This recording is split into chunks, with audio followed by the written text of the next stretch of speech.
Here's a question most business owners never think to ask until it's too late. What happens if your payment processor freezes your account tomorrow and holds your money for a year? Now, for a lot of people watching this, that's not hypothetical. Welcome to High Risk Merchant Accounts 101. I'm Jimmy Atkinson, an entrepreneur with a background in media and e-commerce. And full disclosure, I'm also a guy who has personally lived through the headaches of payment processing. Today, we're officially launching a book that I think every business owner who takes credit cards needs to read. It's called High Risk Merchant Accounts 101. I've got one of the co-authors here to pull back the curtain, Andy Hagans. Thanks for coming on the show. How are you?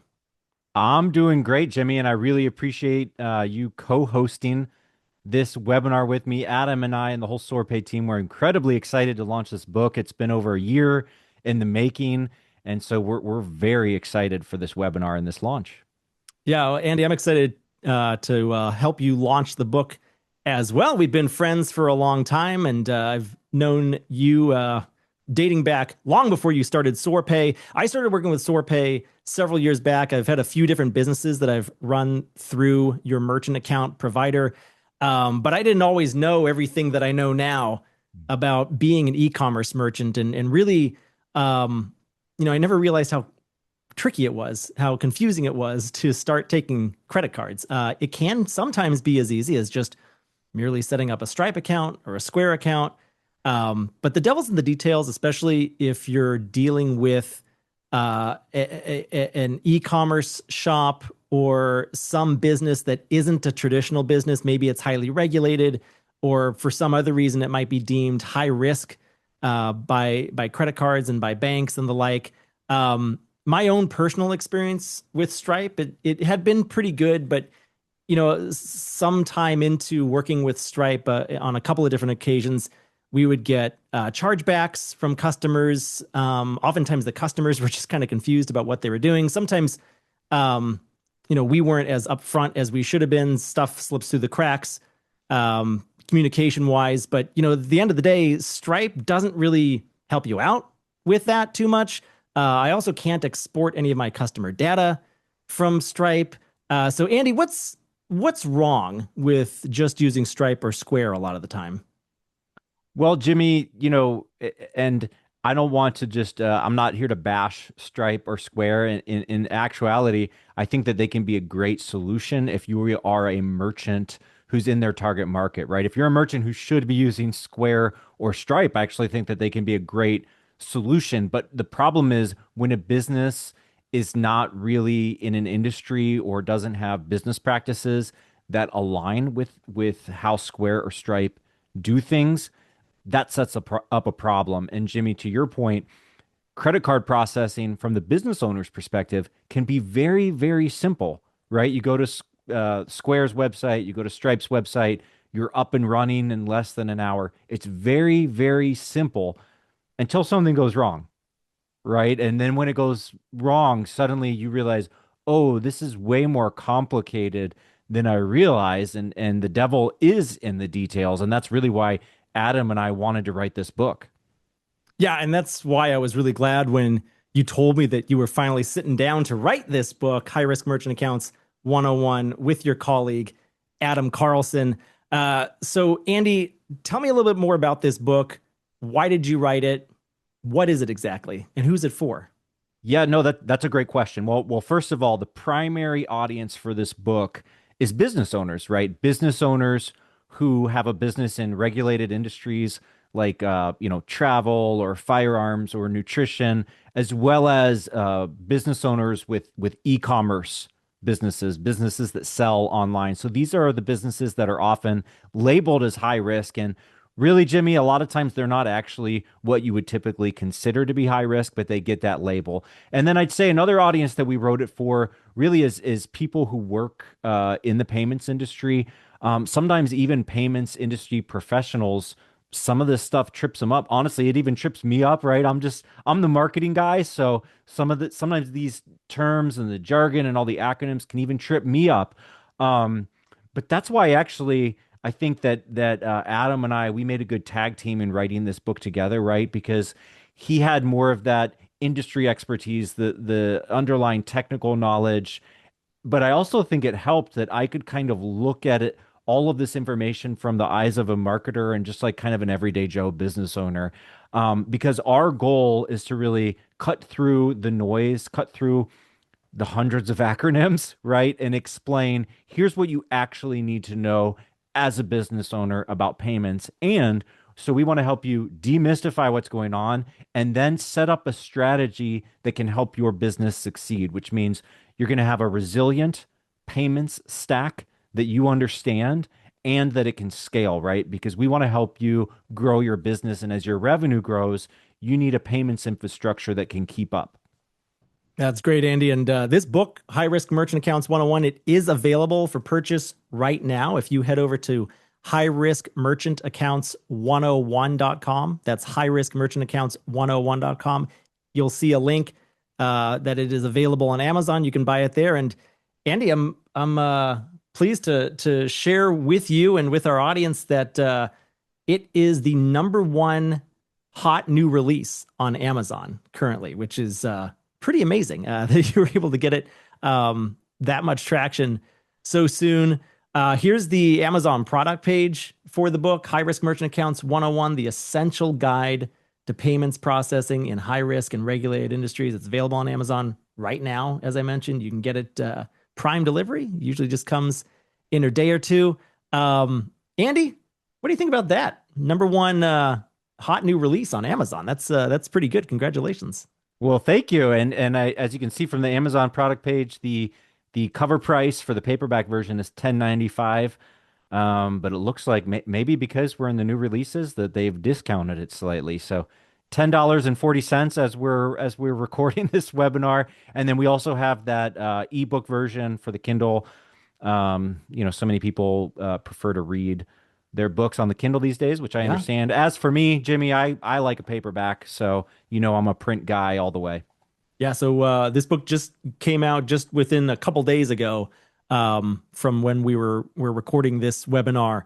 Right now, it just dropped on Amazon. We're going to have the link in the description next to this video. You can grab your copy. You can also head to highriskmerchantaccounts101.com to get a link to the Amazon page where you can buy it. And if you find it useful, by the way, if this book teaches you anything after you've read it for a couple of days, please do leave these guys a review.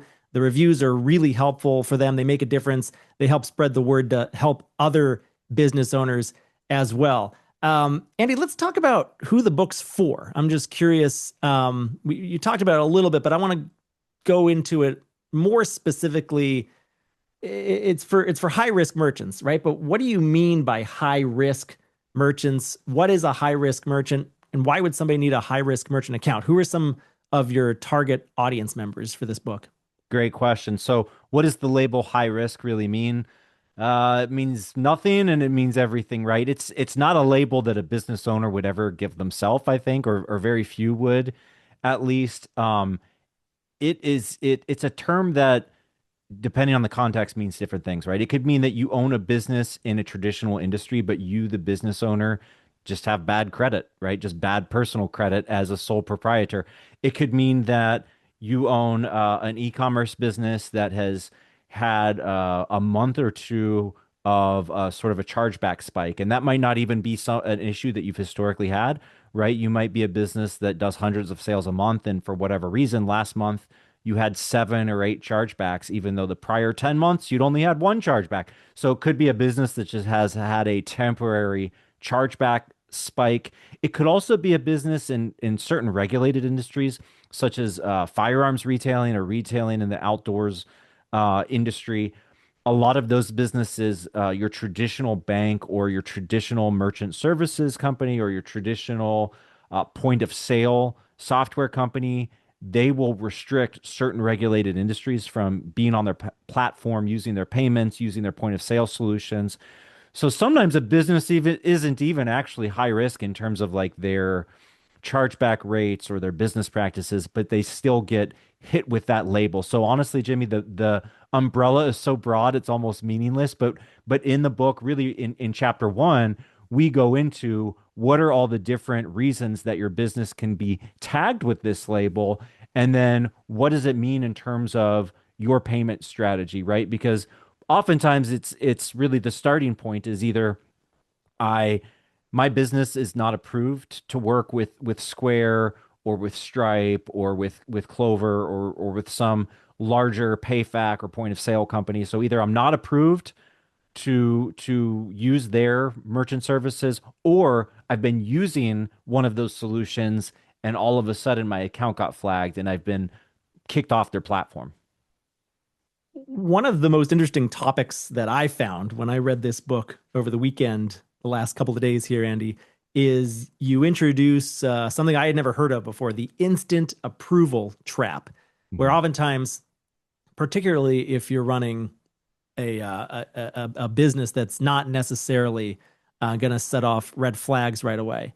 Stripe, Square, PayPal, they might approve you first and then you think you're good to go, but then they start underwriting you later. Can you tell me a little bit more about, tell our audience a little bit more about what is the instant approval trap and uh, why is it such a problem for so many businesses? Well, it's not a problem until it is, right? So the instant approval trap, and it goes back to what makes Stripe and Square and some of these very consumer friendly payment solutions, what makes them so popular in the first place, right? Which is they don't actually underwrite your business, right? So when you go to Square or Stripe, you go to the website and you sign up and you say, I want to use Square for payments because I've heard it's easy and it seems very simple. You sign up to be a business there, and they essentially can approve you instantly. And you can order, like, let's say, a card swiper or whatever equipment you want. And what's happening is they're not approving you for a traditional merchant account in the way that, like, if you work with SoarPay or another more traditional merchant services company, they're what's called a PayFac or a payment facilitator, and they essentially have a master merchant account, and they're just allowing you to sort of latch on to that existing master account. But what happens is they do, we call it, post-approval underwriting, which means unless there's some sort of really obvious red flag, they'll essentially let any merchant onto their platform as long as they meet certain, really minimal criteria. However, then let's say that merchant starts processing more significant volume, or maybe the merchant, when they filled out that initial sign up form or application at Stripe or Square, like for instance, maybe if they're a firearms retailer and they also sell outdoor apparel and other outdoor gear, maybe they selected, their industry as outdoor gear and apparel. Well, later on, as their sales are growing, Stripe or Square realize, oh, they actually sell firearms. That's against our terms and conditions. We're freezing your account and we're kicking you off the platform. So the instant approval trap basically means when you're approved to sign up on any of these PayFacs or any of these mainstream processors, you think, okay, my business that's in a regulated industry is perfectly fine to use this as my payment solution. And it's only later when you run into a problem, you realize, oh, I should never have been using Square in the first place. Yeah, really fascinating. Like I said, I mean, I've learned a lot from reading this book over the weekend, and yeah, that instant approval trap was one I hadn't really ever thought of before. Andy, let's shift gears. I got a question for you. Do you want to play Mythbusters with me? Oh, I love Mythbusters, and All right, especially payments myths. So let's great. get to it. It was a great show back in the day, and now we're bringing it back payments style. So, Andy, I've got a series of myths. I'm going to read them to you, and then you respond if that is a good myth or if you want to bust that myth. Okay, so here we go. Myth number one: Stripe approved me, so I'm fine. Well, honestly, with any of these PayFacs, you actually want to read their terms and conditions before applying and choosing them as your payment processor, because a lot of times you can be approved by a PayFac like Stripe or Square and only figure out after the fact, once you've already, built your business around using them as a solution. Oh, my business technically isn't allowed to be on their platform. And then at that point, it's only a matter of time before your account gets frozen or terminated. All right, that's great. Do you have any real world examples you want to walk through? Well, honestly, it's been a huge part of our business at Sorpay, right? Is just merchants who have been on these platforms and they get that email one morning, or they just log into their account and they see, oh, that doesn't look right. And those are the kinds of applications and phone calls that we get at Sorpay, actually, that I hate. I mean, in a way, it's like, well, those are our customers that we help. So I'm glad they're our clients. But on the other hand, that's why we wrote this book. We want to educate people before that happens, right? Before they have that panicked morning and they find out their account is frozen or terminated, so that they can plan ahead and get with a provider that can actually serve them and their industry from the very beginning. Okay, here's the next one, Andy. Myth. High risk means I'm doing something illegal or shady. True or busted? Absolutely false, right? That high risk tag that a lot of merchants are tagged with, it can mean all kinds of things, right? It can mean that you have a traditional low risk business, but maybe you as the sole proprietor, maybe you have a spotty credit history, personal credit history. It could mean that your business is in some sort of regulated space like nutrition or travel or firearms, and whatever processor that you're working with just doesn't want to work with those regulated industries. It could also mean that you've had a temporary spike in chargebacks, even though it's not an ongoing issue for your business. So there are really all kinds of structural, industry, operational reasons, political reasons where you can get tagged by that label, and it doesn't actually mean that your business is inherently risky. Okay, you just mentioned chargebacks. That's a good segue into our next one, Andy. Myth. Chargebacks are just the cost of doing business. True or busted? Busted. Absolutely not.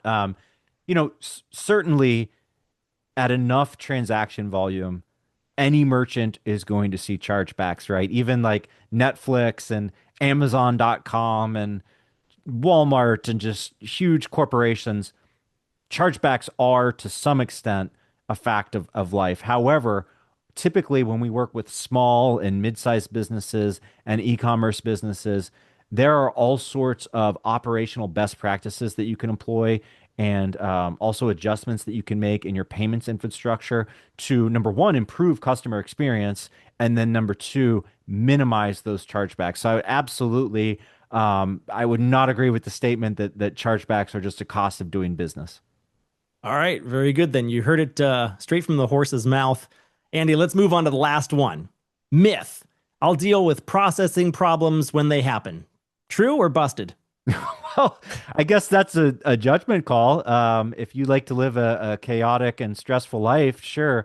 But for those of us entrepreneurs who, you don't want to wake up and have that terrible day where all of your revenue and all of your cash flow has just suddenly frozen without warning, your payments infrastructure is something that you need to research and understand and have resilience in that system, right? So where if something goes wrong, you can still maintain the continuity of your business. And Jimmy, it needs to scale, right? If you plan to grow your business over time, then you need that payments infrastructure that can scale with your business and with your revenue growth.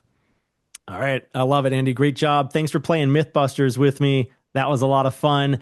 Now, Andy, you and your co-author, Adam Carlson, you didn't just write this book in a vacuum. You didn't just lock yourselves in your basement and start typing away with no context. No, you actually worked very closely with several highly regarded industry experts when you conducted your research for this book. A lot of them are named throughout the course of the book. You also got a lot of praise, really high praise for High Risk Merchant Accounts 101 from some big names. Those are listed on the first couple pages before the book really begins. Andy, who did you talk to help put this book together? Who were some of the top ones? Yeah, and as you said, this really was a group undertaking, right? And where I want to start, actually, Jimmy, is with our own team, right? Because the members of our own internal Sorpay team were absolutely instrumental in writing the book. So obviously, Adam Carlson and I, we were the primary authors, but we had a huge amount of help from Christine on our team, who's an underwriting expert, and there's a ton in the book about underwriting. There's at least two chapters that are entirely devoted to underwriting. Bill Glass, he's been in the payments industry for a long time. He's very experienced and knows a lot of the ins and outs and idiosyncrasies that, frankly, things that I don't know, I'll probably never know. But nobody's sharper about high risk merchant accounts than Bill Glass.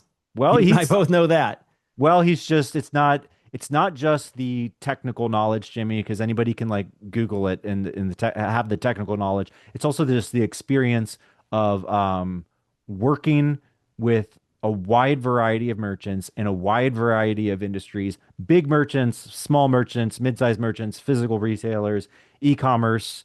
So Bill really has seen it all. I think he would agree with that he's seen it all. So Absolutely. he was instrumental. Then we also had Rich, our mutual acquaintance, Rich McIver. He helped a lot on the editing side.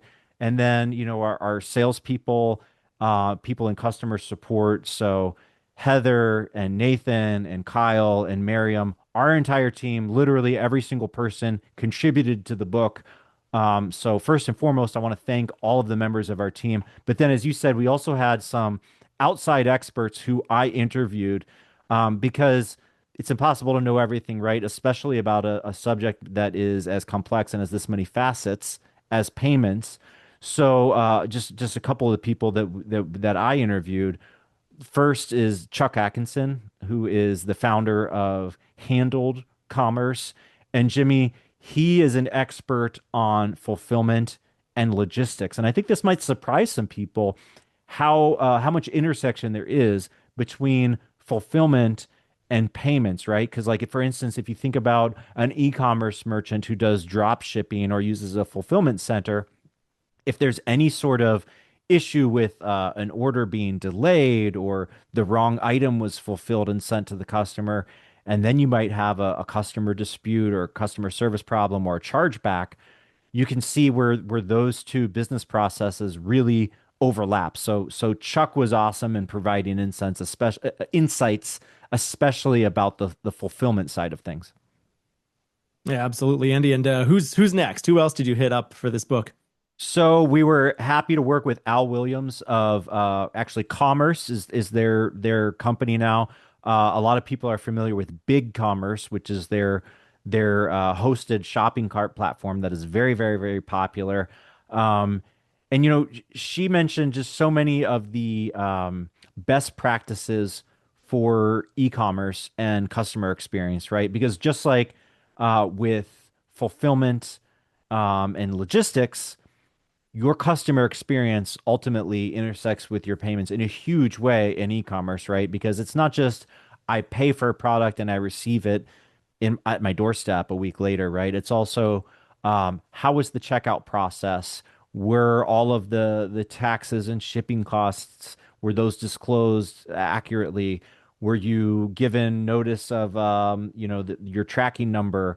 What if your order was delayed? How proactive was that customer communication? So there's so many aspects of this that interrelate with customer experience. So her contributions were awesome, and it's great to work with, a company that sees so much volume just in e-commerce, as does commerce.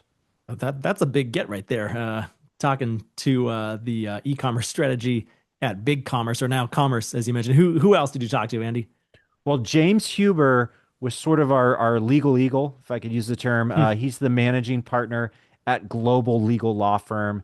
And Global Legal Law Firm, they are an absolute leader in terms of offering legal advice to payments companies and in the merchant services and payments processing space. So again, James, I might kind of compare him to my colleague Bill at Sorpay in terms of he's sort of seen it all, right? And he usually is working with clients, oftentimes, unfortunately, when they have a problem, right? When something has gone wrong with their business and they need some sort of legal remedy. So he provided a lot of information about certain legal aspects of merchant services. And one particular topic that we explore in the book is VAMP, which is Visa's acquirer monitoring program. And that's a new development really in the last year or so that is a lot of change in the industry that a lot of merchants, frankly, aren't even aware that it's happening. But it does have implications, especially for small and mid-sized businesses that sometimes get caught up with problems that they're not even aware of. So That's been a change that we cover in the book. So I would say the book is pretty up to date here in June of 2026 with all of that latest information. And then last but not least, Jimmy, I want to mention that I also spoke with Greg Myers, and Greg has an interesting point of view because of his podcast, which is obviously very well known in the space, the Leaders in Payments podcast. He has spoken with so many of the C-suite executives and founders and CEOs in the payment space. So he kind of has that very broad, almost philosophical perspective. And I thought one insight that he made that did make it into the book was, an increasing number of entrepreneurs, especially with e-commerce and in online businesses, they're really beginning to understand that payments are not just plumbing, right? But they are really a more strategic layer. They are a strategic lever that can enable better customer experience and help your business to grow. And so I do hope that that is one lesson that people take away from the book is that payments aren't just plumbing, that they can be a strategic asset for your business. Absolutely, Andy. That last one's near and dear to my heart. Greg Myers, he knows a heck of a lot about payments, obviously, and a fellow podcast host as well. Andy, that's great. I'm glad you were able to bring in the insights of so many really well-regarded, nationally renowned experts in this industry. What do you say we take a little tour of the book now? Do you want to show people what's actually inside the book? Let's do it. All right. Well, let's get to work on that then. Let's go back to the Amazon page right here. And again, we'll have a link to the Amazon page in the description right next to this video. You can also head to highriskmerchantaccounts101.com, and that links straight to this page as well. But I'm going to get on the Amazon page here. Check out these authors, Adam and Andy. We can follow those guys. Dive into the sample here, Andy, and let's actually head back to the table of contents here. I'm looking at the Kindle version now, but we can also look at the paperback version. A couple different options for you to kind of peruse through this book, get a sense of what's inside it before you buy it. I think I like this paperback version for today's purpose, though. But Andy, let's start off at the beginning here. Chapter 1, are you high risk? So this is helping people determine, should they read this book? Are they the target audience for this book? So again, just to reiterate, what does it mean to be high risk? And how do you know if you are a high risk merchant? Yeah, great question. And I mean, the short answer, buy the book and read chapter 1. But we talk about the two different types of risks where you can be labeled as high risk. And one is industry risk, right? Just simply because of the industry that you operate in, you're tagged with that high risk label. So that's highly regulated industries. Another category of risks are operational risks, right? Those are things that, maybe because you are selling furniture online and it's a high ticket item and there's delayed fulfillment and, some of these operational issues that can also get your business tagged with that high risk label. One thing that I love in chapter 1 that Adam and I included, this is on page 24. I call these the controllables, right? And it's just a list of things, especially if you own an e-commerce business or operate an e-commerce business.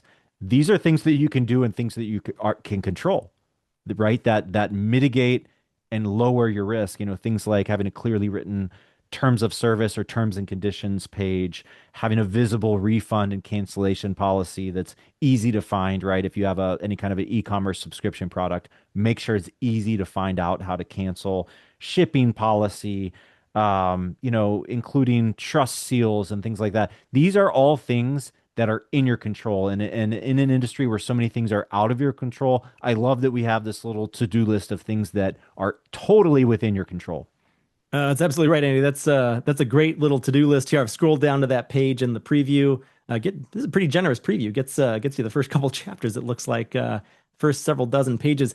That number 3 on that list there, a visible refund or cancellation policy. I'll admit I screwed that up early on. I run a high ticket membership product with recurring monthly billing, and I used Stripe for a while, and then eventually transitioned over to SoarPay when the size of the group, the product I was offering, the market for it grew to a size where I realized, boy, I'm in trouble here if I get flagged and banned. And I don't know if I'm high risk, maybe I'm medium risk at least, Andy. but I just felt a lot more comfortable using SOAR payments. And at one point I realized I didn't have a refund or cancellation policy on my website, so I made sure I rectified that the day I realized I should probably have a black and white plain text policy on how we handle refunds and all that stuff. So, anyways, enough about me. Let's go back to the book now. Chapter 2 is payment processing explained. So once you determine whether you are high risk or not, now you and Adam get into payment processing. So tell us about chapter 2. Yeah, and this is really just a crash course on how payments work, Jimmy, especially how credit card payments work. So we talk about the four-party model, right, where you have the card holder and then you have the merchant, and then in between those two, you have the issuing bank and the acquiring bank. And then we also discuss the difference, and a lot of these terms trip people up. They even trip up people in the industry, but the difference between a payfac and a processor and a merchant services provider. One thing I do want to mention, Jimmy, is our book was not intended to be an exhaustive technical description of everything going on in that, payments stack, right? There's actually another book called The Anatomy of the Swipe that I recommend to people all the time. It's a fantastic book.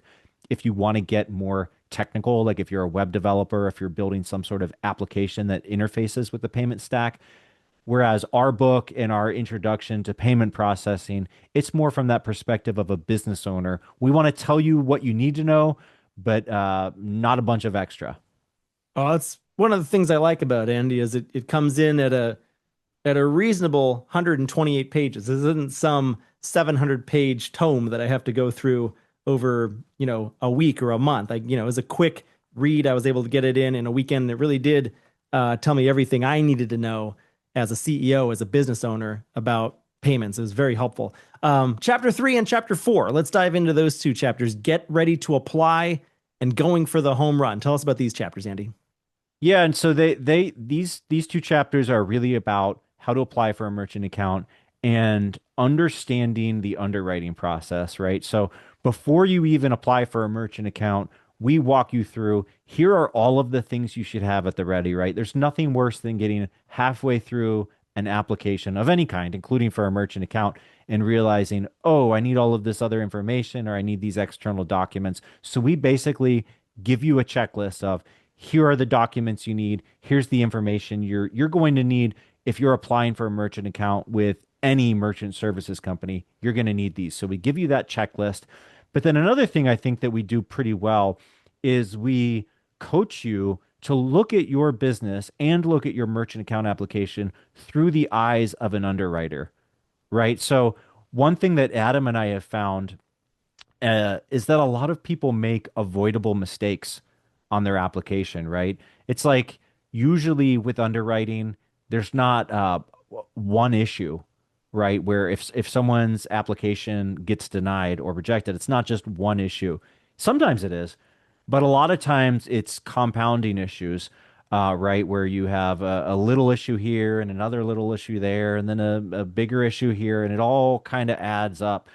Whereas if you're ultra organized and you have all of your ducks in a row and you can sort of look at your application through the eyes of an underwriter, we think that that best positions you, even if your business has had some operational challenges, or maybe you've had a spike in chargebacks, you can be transparent about that. And because your application is so organized and you have your ducks in a row, it's a lot easier for an underwriter to look at it and say, okay, they've had this one problem, but they are mitigating it. And in all other respects, they look like a solid business. So I think it's important that business owners do understand the underwriting process. And I mean, I think that's true for anything in life, right? If you're going to go try and get a loan, you're going to be rewarded if you go get a loan with a lower interest rate, depending on how convincing you can be to the underwriter, right? So the same thing is true in payments.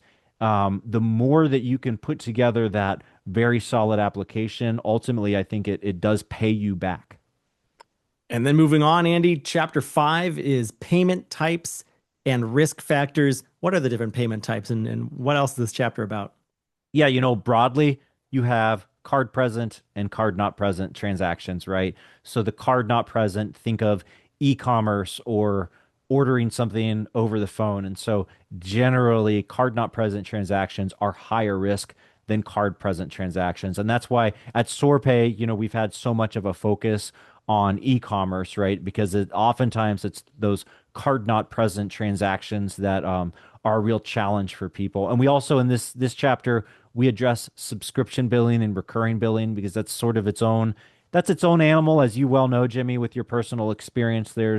Um, there's a lot of the devil's in the details. There's a lot of things you need to know and understand about subscription billing if you have any kind of a business with recurring revenue. So we discuss all those different kinds of transactions in chapter 5. Oh, that's great. Yeah, and me personally, I'm looking at this risk matrix table on page 78. I think this is my favorite table in the whole book, Andy, describing these four different types of transactions. There's card present, right? That's one of the more traditional ones, especially if you're running a brick and mortar. People are walking in with their wallets and pulling out the credit card and handing it to you or tapping it on your point of sale. Then we've got e-commerce. That's the one I have a lot of experience with. Card not present. Everything I do is online, so I have a lot of e-commerce and recurring billing where card is also not present. And then you get into Moto as well. So just a really helpful breakdown of what each one of those different types of transactions is and the different levels of risk associated with them. I learned a lot reading this book over the weekend, Andy. Let's move on to chapter 6 and 7. Stop chargebacks before they start and keeping in good standing. That's 6, 7, Andy. Yeah, and with chargebacks, I think when Adam and I started writing the book, we thought chargebacks are going to be one of these huge topics that we cover in the book. And that did end up being the case. We do have a whole chapter about chargebacks, but really the big picture, the big broad picture of having a successful payments strategy is so much more than just chargebacks, right? But we talk about those best practices and those operational practices that can help you minimize chargebacks, which isn't just a matter of using specific apps or tools. It's also just strategic and tactical in terms of thinking through your customer experience. So we definitely do recommend tools, but we also talk about, that chapter 7 and keeping in good standing. Account maintenance and account health is so important. And we really walk people through. Here are the 4 main metrics you need to track. Think of it like you have a dashboard and you're kind of monitoring like an automotive dashboard and you're looking at oil temperature and you're looking at engine temperature, right? You're looking at those key metrics on your dashboard just to make sure, okay, is my payment system holding up right now? If I've had a couple chargeback spikes or maybe I've had some what looks like from the outside is unusual activity because I've had a spike in sales or something like that. So we just kind of, again, from the eyes of an underwriter, how does your payments account look from the outside? And we sort of teach merchants how to look at that so that they can proactively, for instance, if you're a merchant and hey, I'm running this huge sale next month for the 4th of July, and I think that my sales might triple from their normal volume. You read this book, you understand, oh, that's something I might want to give my payment processor a heads up about so that when they notice this pattern of payments activity that looks unusual, they understand like, oh, okay, this is normal. This was planned for. And then in chapter 8, you actually provide some really practical, tactical suggestions of tools, right? Chapter 8 is titled The Right Tools in Your Toolbox. It's all about building a resilient infrastructure and capital stack. Andy, tell us a little bit more about that chapter. Yeah, so the resilient payments stack, and back to what I said at the beginning of the webinar, Jimmy, which is I'm not anti-Square, anti-Stripe. If you are a hobbyist farmer and you're selling your wares at a farmer's market and you want to just sign up at Square and use that as an easy solution at the farmer's market, I think that's perfect. I would highly recommend that. It's simple, it's easy. You're not doing so much sales volume where you really need to put a ton of thought into it.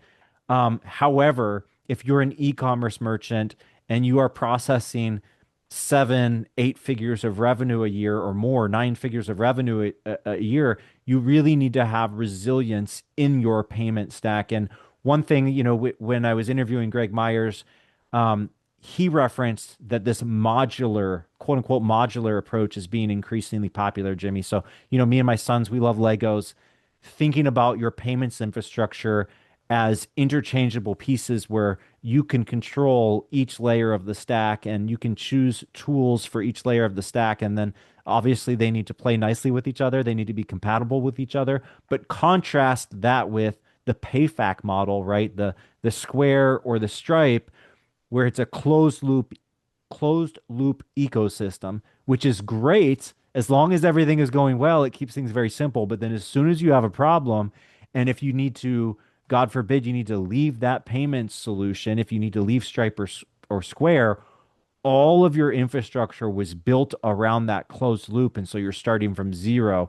Whereas with a more resilient and modular payment stack, you might have some interchangeable pieces, right? So maybe you change payment gateways, or maybe you change your point of sale system, but you don't have to start over from zero when you do that.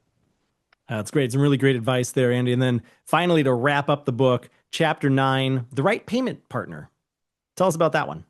Absolutely. Well, finding the right payment partner is as simple as going to soarpay.com. I kid, no, I kid, but in all seriousness, you need to find the right tool for the job, right? And you need to find the right partner for your business. And a lot of times what that means is industry expertise, right? Because different industries have different underwriting requirements. They have different operational challenges. They have different best practices associated with their customer experience and associated with their payments infrastructure. So if there's one thing, if a merchant comes to me and they're asking about how do I select a provider, that's honestly where I would start, is start with your industry. What payment provider has credibility and longevity in your specific industry? So we've mentioned SoarPay a couple of times. I'm scrolling through your Amazon listing right now. It says right here from the minds behind SoarPay. SoarPay is the publisher. SoarPay is the company behind the book. You and Adam are two of the partners at SoarPay. What is SoarPay? What do they do? Who do they serve? Tell us about it.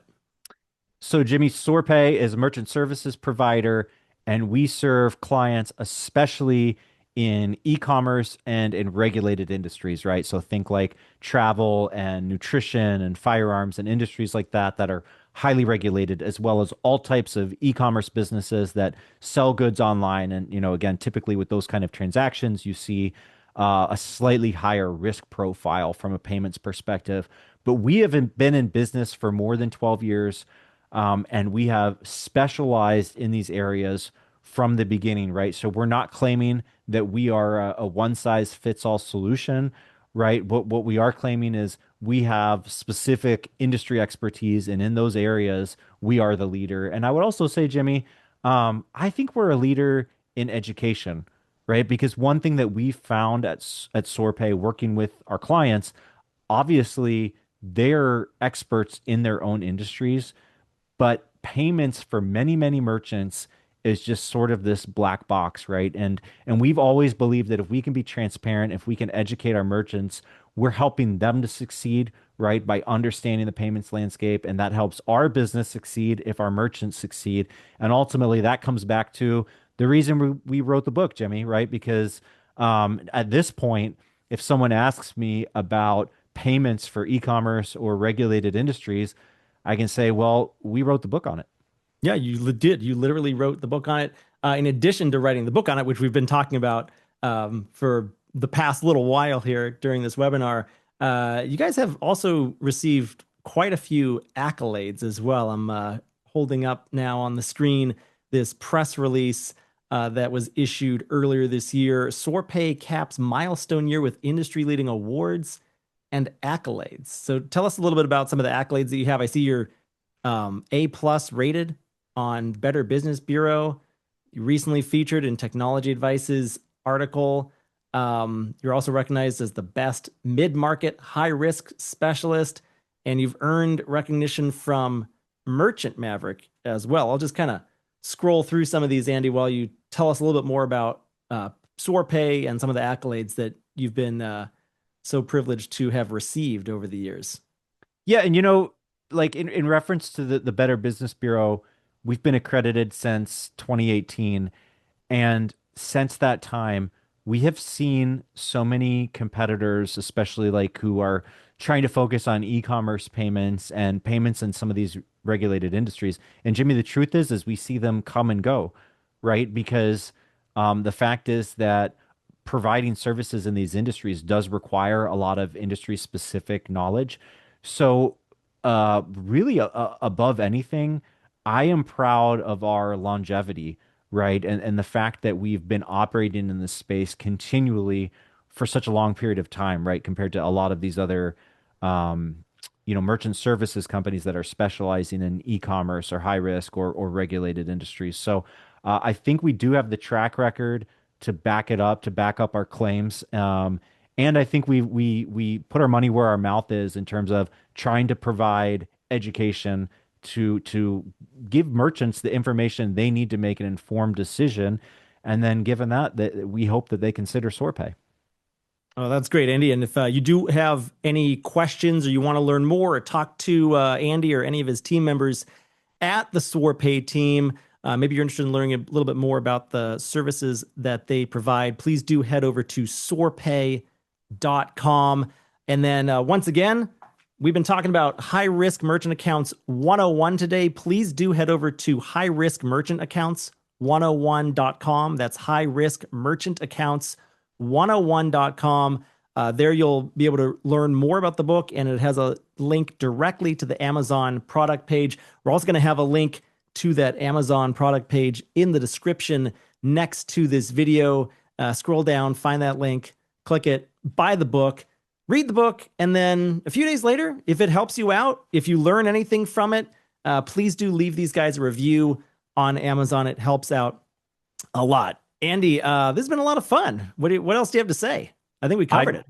I just want to say thank you to my co-author, Adam Carlson, and especially again to the whole team at SoarPay, to Christine, to Bill, to Rich, to Heather, Nathan, Miriam, Kyle, anybody. If I missed anybody, forgive me, but it really was a team effort. And Jimmy, I want to thank you as well for co-hosting this webinar with me. This was a blast just to kind of dig into what we did, because it was over a year in the making. It was a lot of hard work that went into the book. So thank you for co-hosting the webinar with me.